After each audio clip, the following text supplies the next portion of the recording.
आइए जानते हैं क्या होता है लॉकडाउन। लॉकडाउन का साधारण अर्थ है तालाबंदी। लॉकडाउन एक आपातकालीन व्यवस्था है जो किसी आपदा या महामारी के वक्त लागू की जाती है। जिस इलाके में लॉकडाउन किया गया है उस क्षेत्र के लोगों को घरों से बाहर निकलने की अनुमति नहीं होती है। उन्हें सिर्फ दवा और खाने पीने जैसी ज़रूरी चीज़ों की खरीदारी के लिए ही बाहर जाने की इजाज़त मिलती है। इस दौरान वे बैंक से पैसे भी निकालने जा सकते हैं। जिस तरह किसी संस्थान या फैक्ट्री को बंद किया जाता है और वहाँ तालाबंदी हो जाती है, उसी तरह लॉकडाउन का अर्थ है कि आप अनावश्यक कार्यों के लिए घर से ना निकलें, सड़कों पर ना टहलें।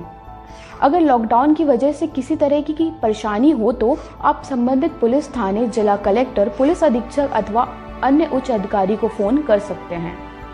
लॉकडाउन जनता की सहूलियत और सुरक्षा के लिए ही किया जाता है। सभी प्राइवेट और कॉन्ट्रैक्ट वाले दफ्तर बंद रहते हैं। सरकारी दफ्तर जो ज़रूरी श्रेणी में आते हैं केवल वही खुले रहते हैं, बाकी सब बंद कर दिए जाते हैं। लॉकडाउन से जुड़े कुछ आवश्यक कानून। भारत में डिजास्टर मैनेजमेंट कानून 2005 नियमों के तहत लॉकडाउन के मामलों से निपटा जाता है। लॉकडाउन के दौरान बिना इमरजेंसी के घर से बाहर निकलने पर इन धाराओं के तहत कानूनी कार्रवाई की जा सकती है। धारा 178 और 144 के तहत आपको मिल सकती है सजा।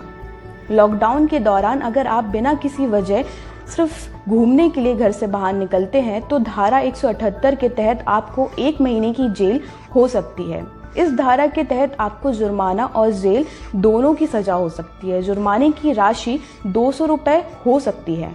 दिल्ली समेत कई शहरों में धारा 144 लागू कर दी गई है। धारा 144 की वजह पर हालात बिगड़ने की संभावना को देखते हुए लगाई गई है। इस वजह से बिगड़ते हालात के कारण नागरिकों को किसी भी तरह का नुकसान ना पहुंचे। धारा 144 लगे होने के बाद सड़क पर 4 से ज़्यादा लोग एक साथ खड़े नहीं हो सकते। अगर कोई व्यक्ति धारा 144 का उल्लंघन करता है तो पुलिस उस व्यक्ति को धारा 107 या धारा 151 के तहत गिरफ्तार कर सकती है। इसके साथ ही उसे 1 साल तक की कैद की सजा भी दी जा सकती है।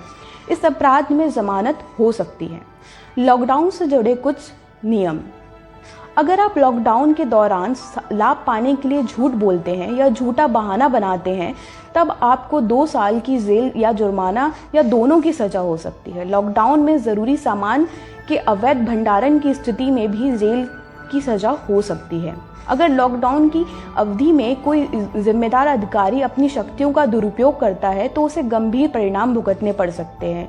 झूठी खबर या अफवाह फैलाने के मामले में भी 1 साल की जेल की सजा हो सकती है। विश्व भर में लॉकडाउन। विश्व की करीब 1/3 आबादी इस वक्त लॉकडाउन में है, जबकि कई देशों में लॉकडाउन के बाद भी 1 सप्ताह में कम से कम 2-3 बार 2 गुनी रफ्तार से बढ़ रहा है कोरोना। लेकिन भारत में इसकी चाल अभी मंद है। सबसे पहले चीन के वुहान में 23 जनवरी को लॉकडाउन किया गया था। इसके बाद 10 मार्च को इटली, 14 को स्पेन, 13 को यूएस, 16 को फ्रांस, 24 को भारत और 28 मार्च को ईरान में लॉकडाउन शुरू हो चुका था। लॉकडाउन के दौरान इन देशों में भारत की तुलना में कई गुना ज़्यादा मरीज सामने आ रहे हैं। जब भारत में लॉकडाउन और इसका प्रभाव। दुनिया के 9 बड़े देशों से भारत की तुलना करें तो कोरोना वायरस के मरीज की संख्या काफ़ी सीमित दिखाई दे रही है। स्पेन, यूएस और फ्रांस जैसे देशों में कोरोना वायरस के शुरुआती कुछ केस धीरे धीरे मिलने के चंद दिनों के बाद ही 1000 और फिर लाखों में तब्दील हो गए। बीते 25 मार्च से देश में 21 दिन के लिए लॉकडाउन लागू है। देश में शुरुआती 2000 मरीज 63वें दिन में मिले थे, जबकि ठीक 3 दिन यानी 66वें दिन इनकी संख्या बढ़कर 4000 से ज़्यादा हो चुकी थी। कल संबोधन के दौरान प्रधानमंत्री मोदी ने लॉकडाउन की समय सीमा बढ़ाकर 3 मई कर दी है। उन्होंने कहा कि कोरोना को रोकने का एकमात्र इलाज लॉकडाउन को सफल बनाना है। स्वस्थ रहिए, सुरक्षित रहिए और घर पर रहिए। धन्यवाद।